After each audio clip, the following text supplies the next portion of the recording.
Suppose आज आप internship के लिए कोर्ट गए।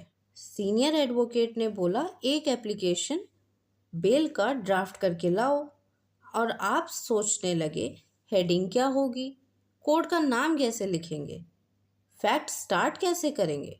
और वही मोमेंट होता है जब ये रियलाइज होता है कि लॉ कॉलेज ने लॉ सिखाया लेकिन कोर्ट प्रैक्टिस ड्राफ्टिंग सिखाती है। हेलो एवरीवन, आज के सेशन में स्पेशली लॉ इंटर्न्स और फ्यूचर एडवोकेट्स के लिए हम बात करेंगे। टॉपिक है legal drafting basics.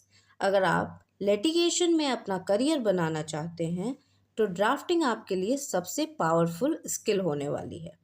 Simple language में समझें तो कोर्ट में जो भी एप्लीकेशन, पिटीशन या सूट फाइल होता है वो सब ड्राफ्टिंग का रिजल्ट होता है।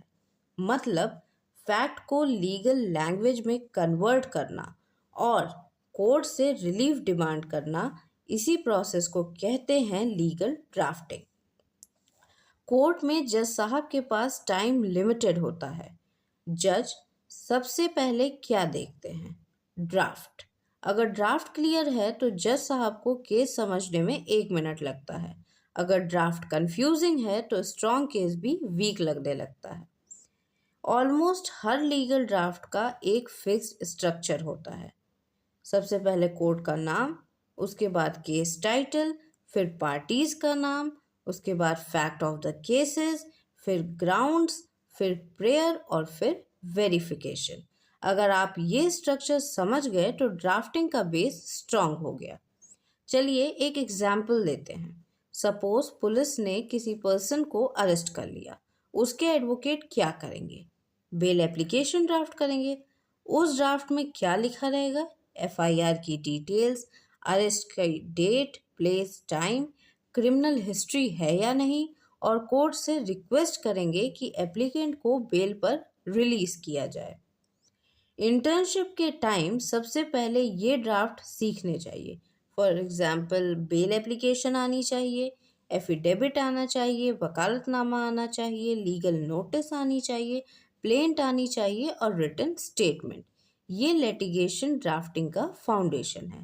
हर गुड ड्राफ्ट 3 रूल को फॉलो करता है। रूल 1, क्लैरिटी, लैंग्वेज सिंपल रखिए और लीगल रखिए।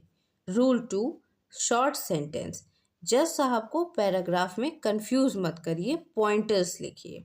थर्ड, क्रोनोलॉजी, फैक्ट हमेशा टाइमलाइन में लिखिए, सीरियल वाइज लिखिए। इंटर्नशिप का टाइम सबसे इम्पॉर्टेंट हैबिट क्या होनी चाहिए? Observe your senior. देखिए वो बेल ड्राफ्ट कैसे लिखते हैं, कौन सी लाइन रिपीट होती है, कौन से लीगल लैंग्वेज यूज होते हैं। लीगल ड्राफ्टिंग प्रैक्टिस से मास्टर होती है। याद रखिए, कोर्ट रूम में एडवोकेट की पर्सनैलिटी आर्ग्यूमेंट से दिखती है, लेकिन उसकी प्रोफेशनल आइडेंटिटी ड्राफ्टिंग से बनती है। अगर ड्राफ्टिंग स्ट्रांग है तो आपका केस जज साहब के सामने खुद बोलता है। Because in litigation a well prepared draft document speaks before the advocate does. इसी के साथ मैंने इस वीडियो के लास्ट में एक बेल एप्लीकेशन ड्राफ्ट किया है। आप सब लोग उसे एज अ एग्जाम्पल ले सकते हैं। Thank you.